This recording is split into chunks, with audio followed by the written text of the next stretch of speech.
Welcome, everybody. Welcome back to episode 22 of Marketing Matters.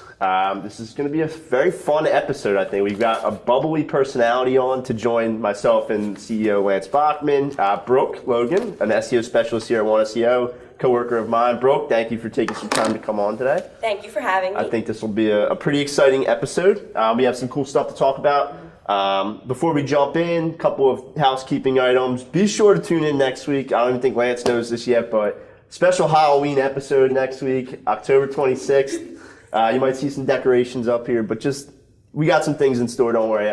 Next week's episode. Shall I wear my Superman costume? That's what. Yes. We're gonna get dressed up. Yeah. All right. So be sure to tune in next week. It's gonna be a really fun one. But also, just a quick reminder that our hotline number is up. So if you have any questions or you want Lance and I to touch on anything in particular, feel free to call in. It's 267-540-3171, of course.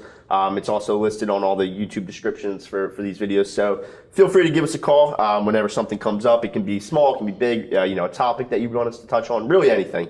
Don't forget to leave a voicemail. We listen to all of them. Yes. Make the hotline bling. We're excited. Woo! Brooke with the plug. We appreciate it. But no, we have some really cool things to talk about this week. And, jumping right into it, the first thing, Lance, you sent this over to me at like 10 o'clock at night. I loved it. Anthony, 1 second. 98889. 98889. I figure if my wife knows, everybody else wants to know it. Right? I love it. Awesome. Good. So, State of Enterprise. This was a study. A bunch of people kind of collaborated on it. North Star, Inbound put it together. But it really touches on a couple of, pain points that not only agencies seem to hit, but in-house teams hit, what people are focusing on in 2017, where they're spending their money. So we just kind of wanted to touch on that a little bit, but we can break it down. Just some key takeaways here, and we'll dive into all these. But 45% of the companies listed that they spend over $20,000 a month on SEO, which was the biggest margin of them all, and we'll get into that on the next slide, but I just wanted to mention it. One thing that I thought was really interesting was that companies knew that link building was the most effective piece, but also the hardest to actually execute. Correct. And we'll get into that as well, but just some quick key takeaways. But right into the budgeting, and Lance, this is probably where you'll be able to touch on this a little more, because obviously you deal with the numbers a lot more than Brooke and I do, but the biggest one by far, and this does look at enterprises mostly, so that makes sense, but is over $20,000 a month, and then the second biggest being $5,000 to $10,000. It is, but if you look at the metrics here, they break it down by how many employees are in the company too. Yeah. So, and I think it's funny because we had a meeting yesterday, right? So this awesome guy comes in, Matt Radberg, he runs a painting company over in New Jersey. I just butchered his name, right? It's all right. And he goes, NOLA Painting is one of the biggest painting contractors in the Philadelphia, New Jersey region. Did you ever hear of them? I'm like, I think I heard them. I know who they are. And I'm like, so we in the budget. He goes, well, Nolan spends 10% of his total revenue every year back in just marketing. I said, well, that's the number I gave you if you want to grow and be aggressive.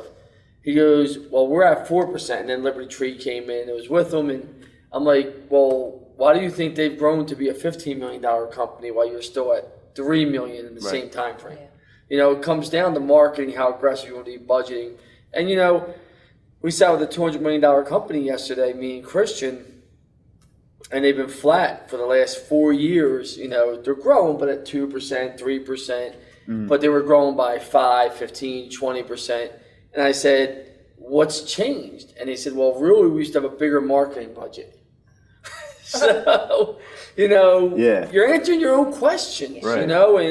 And people, and it's not about just the marketing budget. It's about using your budget effective, right? I mean, so, take Kango Roofing, for instance.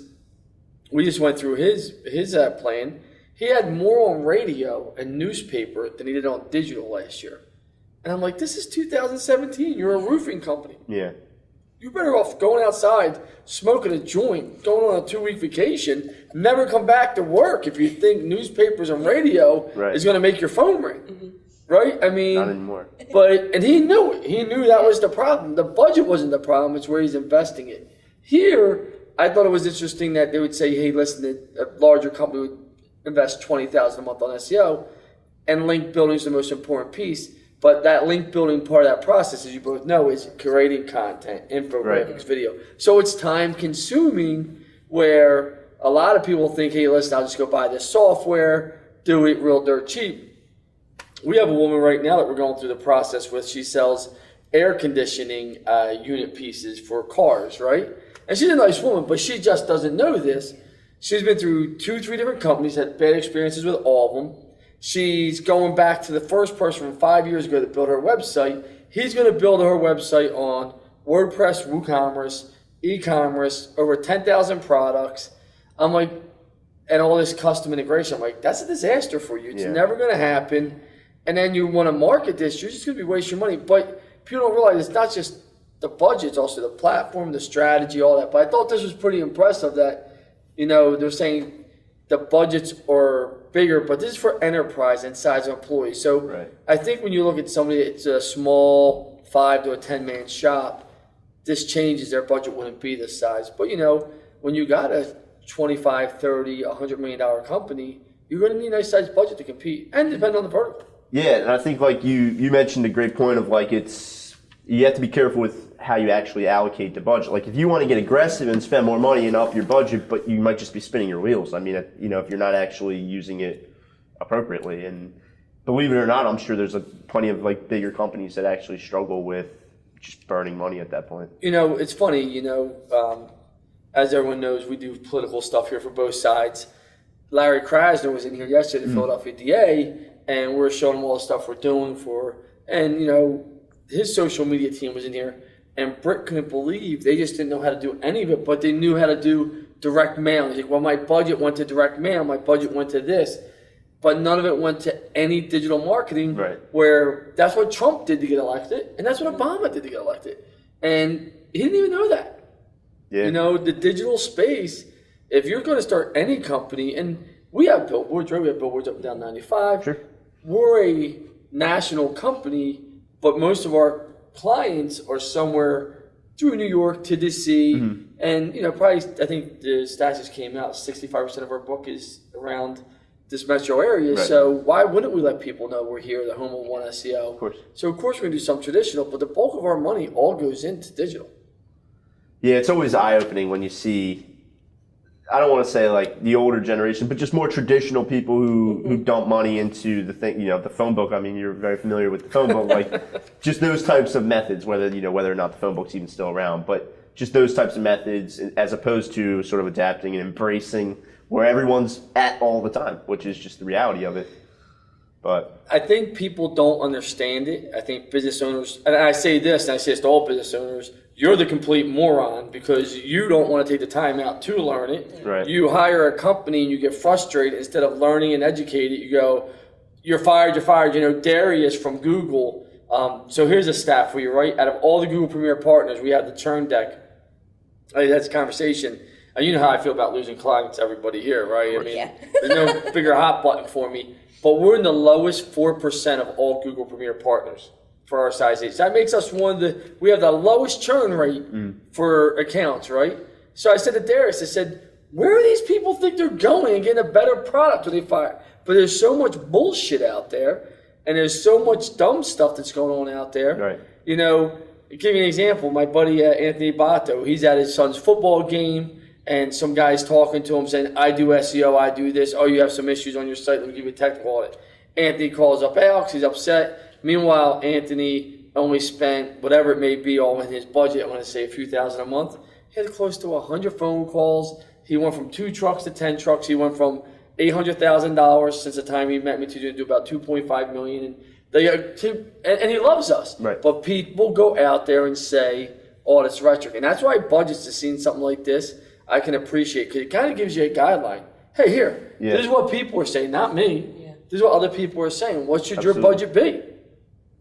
It's a very interesting piece of the puzzle here. And one of the other things that came up was just sort of how people rank their priorities. And again, this is based on three categories: companies with over 500 employees, companies with 100 to 500 and 100, or 1 to 100 employees rather. So kind of like you're big, you're medium, you're small, and they're all in the same order. They all sort of prioritize these things at the same. But I thought it was interesting that link building came in last. Technical SEO was right in the front, and obviously content development is a big piece and should be a big piece. So I think that's right about where it should be. So let me explain why this is, right? Because my friend Bruce Clay out on the West Coast, like he said, technical's technical. Once you know how to do a technical audit, you can make money. Because technical's technical, right? It's you go down the list, you start doing the technical audit, and it's black and white. It's black and white. These are all your technical issues. This is how many hours it takes to fix it. Now I'm making money, right? And it's a tangible that your superior can understand. Hey, listen, we fixed the canonical issue. Hey, listen, we fixed the broken links. Yep. We fixed the footer. We fixed our sitemap. Whatever it may be, you're fixing on that site, right? Number two, content development. Another tangible that. But what happened with that content? Did you get links from that content? Did that content get shared? Did that content get indexed? Did that content ever get relevant for anything? Did that content produce you any results? I'd be willing to bet you they don't even check that, right? Yeah. Now you got traffic analysis, which makes more than enough sense because, as you know, we're constantly looking at where's it coming from? Where's it coming from? What channels? What's our assisted conversions? All that, so it makes sense. And link building clearly has to be in there, which I think is funny that a smaller size firm gets link building bigger than the other two. That's what I actually said. We were talking about that a little bit before, Just, you'd think some of the bigger guys have a lot more resources to sort of allocate to people to do link building, but the smaller guys who might not have as big of a team are focusing on it more than, But I'll tell you why. Because the smaller guys probably are small. So think about this. We have close to 100 employees. I'm very easily accessible. If you explain something to me, I believe you, I trust you, I'm going to let you run with it. Here, the superiors aren't as easy. You have to talk to them. Gotcha. And when was the last time a client called you and said, Brooke, thank you for the 10 great links you got me last month? Never? Oh, my God. Yep. But when's the last time we got a comment on, hey, great content, great blog, great Facebook post that no one saw because it's a Never Neverland because you didn't put money behind it. Yeah. But I got to see the touch, right? Yeah. So that's a great point. Yeah, that is a great point. Now, moving on to sort of the challenging obstacles that people were seeing. So for in-house teams, number one was developing the right content, which I think makes a lot of sense. Yeah. Great point. Like if no one cares about it, if no one wants to see it, like what do you do? And you're just spinning your wheels at that point. For agencies, Lance, you could probably vouch on this, finding SEO talent, number one, and demonstrating a return on investment. So being able to, you always say if you build a website, they can see it, it's great, they can click through it, but like it gets tough when. I'll give you a perfect example of this. First of all, having an agency, finding any good employees is hard, right? It just is. Especially you millennials, let's be realistic, you're a nightmare at best, but your mom and dads know what I'm saying. Trust me, they do. But with that being said, I think it's going to come around. I think there's a lot of hope for your group. Well, we appreciate that. Okay? Yeah. But with that being said, also is when you take a look at what you're trying to achieve. So Vintage HVAC is a company of ours, right? They do, and they were with us for 6 months. So they didn't even understand that we tracked their email thank you pages. And in 6 months, we took them from they were getting about the 6 months prior about 122 thank you pages from emails. We took them to 297. We almost tripled it, right? That's just thank you pages contact that you could see the email leads where we tracked them, right? Phone calls, his Google Plus page that we're optimizing outperformed his website in phone calls, right? So this gets funnier. He's like, well, how do I know where the phone calls came from? So then we showed him the discovery part in Google Plus. Yeah. And he's like, how come no one else is showing me this? He goes, but I said, bigger than that. I said, how's business going? Having our best goddamn year ever, Lance. I said, JR, I understand you're 70 years old and it's your job to bust people's chops because I get it. I'm 43. I bust your guys' chops just the way it goes downhill. Yeah. But you've been through how many companies? 5. JR, before you die, you want to go through 20 because you ain't got much more time left, right, JR? You finally got a company that's doing a good job for you. You're winning. You're being successful. So it's hard to prove ROI unless you know the metrics to show. But JR was willing to listen to it and understand it where how many people are willing to listen? Yeah. Yeah, a lot of people, like you said, throw money at it and don't don't care to learn what's actually, I guess, happening and what the ROI is at the end of the day. But you really have to, as a business owner, it's important to be invested. It's important to learn, like, hey, how many phone calls is this actually generating? And, you know, so. I mean, and this is where you take a look at developing the right content. Yes, for end users, demonstrating return on ROI is one of the hardest things to do because most people don't understand the analytics, the call tracking, and the email forms. And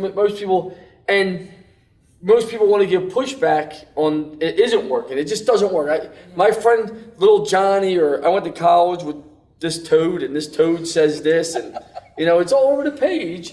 SEO talent is always going to be hard to find. Yeah. It just is. I mean, I try and explain this. You go find a window expert, an HVAC expert. Those things have been around for 100 years.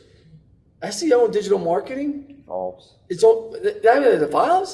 only been around truly for about 15 good years. Because you got to remember, when we were selling yellowpages.com and superpages.com, it was a directory, it was a listing, and you paid for placement. So there was really nothing to it. You know, there wasn't all these other signals. You paid, you played. Right here, allocating the right resources, always a tough challenge. Securing enough budget. I'll tell you right now, budget's always the biggest issue because people don't understand the more you invest, the better your ROI is, done correctly. Everybody, you know, one of our people that is a client of mine, Michael, last night actually said to me, can you talk to my sister Ina? And I love his sister Ina. She has to increase her budget. I'm like, what? He's like, she has to. Because Michael understands it. Michael spends a nice sized budget on his law firm. He's our client, know him well. But he's like, you got to talk her into it. She won't listen to me. I understand how a sister will listen to her brother sometimes. I looked at their program last night when I went home. I was like, Ina could get a lot more traffic, a lot more bang for a dollar. So I'm going to reach out to her. But getting the right budget is tough. Absolutely. Well, that kind of wraps up. First of all, you know, we can put out a link to where this study is because there's a ton of information. You could probably spend 2-3 hours going through the entire thing. We just wanted to hit on some of the bigger points, some of the obstacles, where people seem to be spending their resources. But yeah, we'll make sure that everyone has access to that because it's a really good read. Yeah, I think Pat McKay's actually writing a blog about it. Probably hate with the snooze button, make you fall asleep, but that's okay. Give it a read. We'll make them shoot a video with it and explain it. Absolutely. So shifting gears a little bit to some stuff that's been shaking up the industry a little bit. And Brooke, I know you have a lot to say on this, so I'll get started. But this has been tested on Facebook for about a year now. I think a little over a year, but it's really starting to get rolled out now where you know, you can explore local restaurants like you always could. You can explore local businesses and things like that. But I think it's nice. You're going to be able to start your order right there on Facebook with some of the bigger partners like Grubhub and Delivery.com and kind of do it right from there. I guess it's just another reason to kind of do business on Facebook and start on Facebook. But like you had mentioned, it does take you to. It does take you to the actual website. So I tried it with Papa John's showed up. Because I was originally looking for Domino's and they're not on there. And I was a little upset about that. So I did Papa John's. And you can click on it and it just takes you right to the ordering page on the Papa John's website. Right. So I think what's important is, and what we were kind of talking about is, it's going to come into like how Facebook can integrate the whole thing. Like you can see the reviews that your friends are leaving on Facebook or that people are leaving on Facebook and help to decide like where you want to go as opposed to Googling for restaurants or whatever it might be. I mean, I don't know if it's going to be really game changing, but the fact, I guess, that you can start the order on Facebook, and if they do move to where it's all integrated and you can one tap. Where I can see this integrating more is like if they decide to integrate it to Uber Eats, right? I mean, that's where it becomes. I mean, I use Uber Eats now all the time because, no offense, I live in the middle of nowhere out in Bucks County. Because when you live in the city, you got 100 options. Mm-hmm. When you live out in Ivy Land, right? You gotta get in your car. And it's a nightmare. It's a total nightmare. Besides the point. But you have the same 6 places. You got Tony's, La Stalla, Richborough Pub, Dominic's. And I apologize if I forgot anyone else. That's about the only 5 places I know to go eat there throughout my whole community. Every one of them is a 15, 20-minute drive for the most part that is good food. Me and Emily went the other night right to Uber Eats, right on my phone. Chinese food, bang. Yeah. Right there. Good in my house, 35 minutes. This, I think, is going to be a little tougher because you know Domino's, you know Papa John's. Yeah. If you're going there, you're going to just Google it yourself. If they give a better end user, I think this is the stepping stone for like a Uber Eats or something like that, where, hey, sign up for Facebook delivery service and go right through Facebook. No different than Facebook has their own e-commerce channel where you can actually fill out your page. Well, what restaurant wouldn't build out their own order system here with delivery? Uber comes picks it up, or Facebook delivery comes picks it up and delivers it to you. Yeah, I mean, you mentioned like Uber Eats and Grubhub and all those sort of delivery services are huge now. Yeah, I mean, it's insane. And yeah, the hustle actually at a point where, exactly what you said. They said, we promise you're going to see little blue Facebook vans driving around in 1 year. So we'll see. We'll see what happens. But people want convenience. People want access. They just do. Yeah. I just need to step through. This isn't going anywhere. Yeah. And especially thinking about this, they're setting this up for Facebook Home. Yeah. I'm sitting there, Facebook Home. I'm hitting on little Susie. I mean, think about this. When you're chatting now on Facebook, as you say, let's go get a drink, they say plan it, and they actually schedule it showing up now. Yeah. I mean, they're picking up what you kids are throwing down. I get it. It's gonna be pretty integrated. And just to kind of reiterate, we show it all the time, but they're by far the biggest social media platform at this point, and they're not slowing down as far as trying to because I guess the takeaway is if you have a restaurant, obviously you want to be integrated with a delivery.com or whatever so that you can have people start orders on your Facebook page. I mean, that's the first step. That's a no-brainer. But we'll see where it goes if you can start to schedule consultations and get quotes and stuff like that, as opposed to just that quick call to action, but actually do it all through Facebook for some of the other services. I think that could be a game changer too. Yeah. Switching up to Pinterest a little bit. So on Pinterest, there's already a ton of advertising options. There's Bible pins. There's all of that, but they're really rolling out the search ads on Pinterest now. So the example here is weeknight dinner ideas. It really just blends in, but that's one of the recipe ideas that comes back is a sponsored post. It's someone's paying for that search ad right there on Pinterest. And I think that this is a pretty big game changer. And I think just like your normal PPC search campaigns, like you got to be careful with. You can blow money on PPC if you don't know what you're doing. Oh my God! It's the same thing here because it takes the same thing: broad, exact match. You can negative keywords. So if you don't know what you're doing, you don't want to just jump in and say I'm gonna. Anthony, I try to explain this to somebody, right?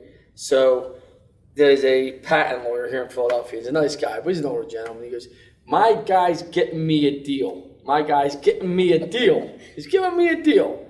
Okay, you got no Google Analytics on your site. You don't know one keyword you're PPCing. You have no tracking measurements. You don't know what's going on. I go start looking at everything with them.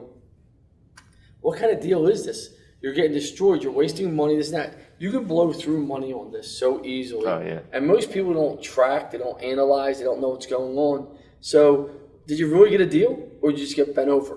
Yeah. Because it looks like you're getting bent over to me. But hey, whatever. I mean, it's about getting an ROI.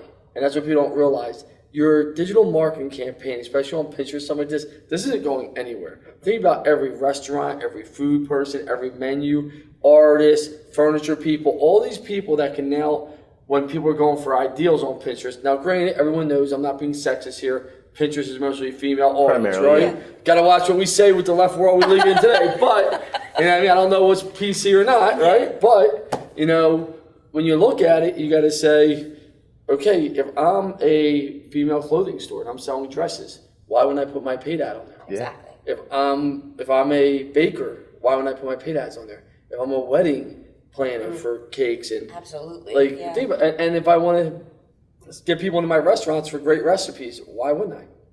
If you think about these things, and the cost for the pay-per-click on here is start cheap still.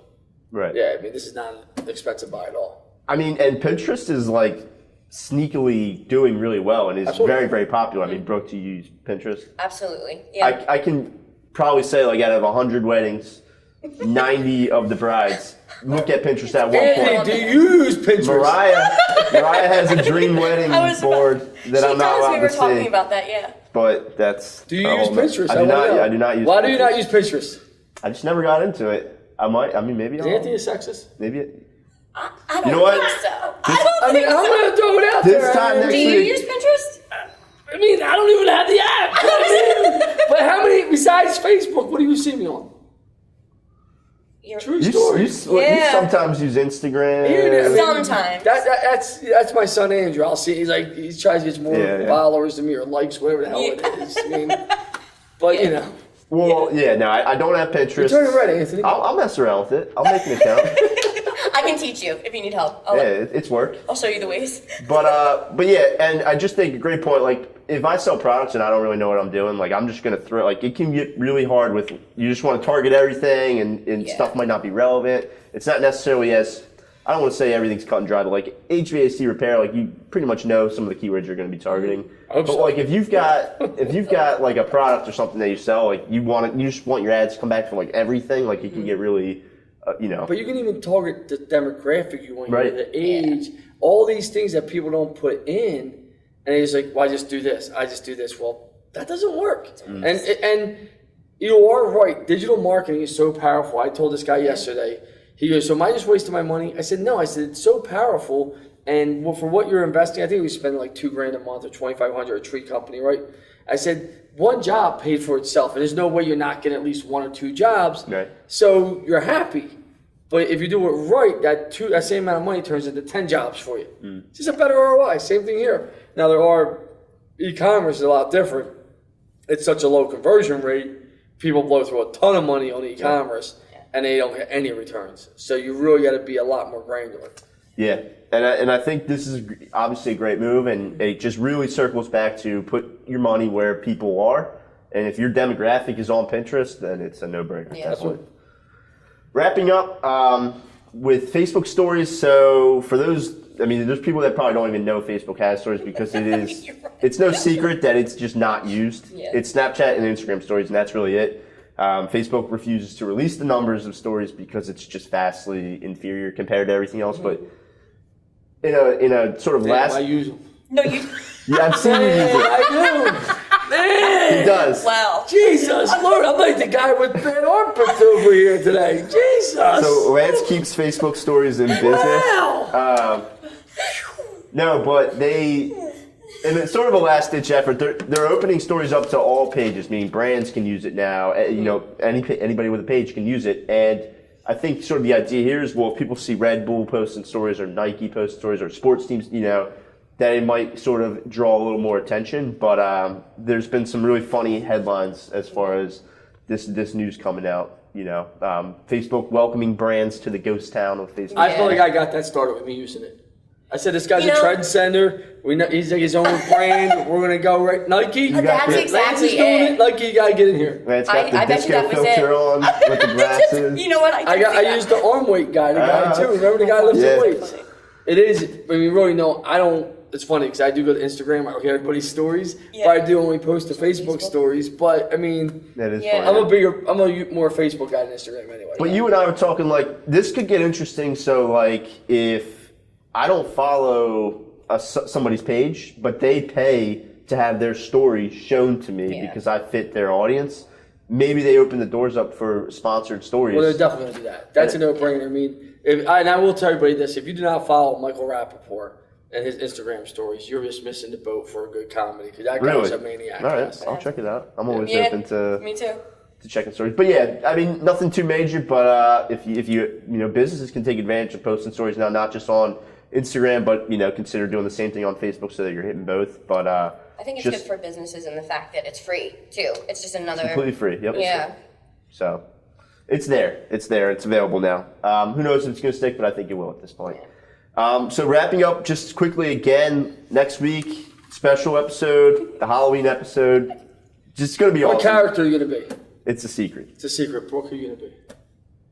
I didn't know I'm involved, but well, you got to come down. I mean, everybody wants to see Brooke. I mean, you just can't come on. What are you going to be, Catwoman? I don't have a Catwoman costume. Are we going superheroes?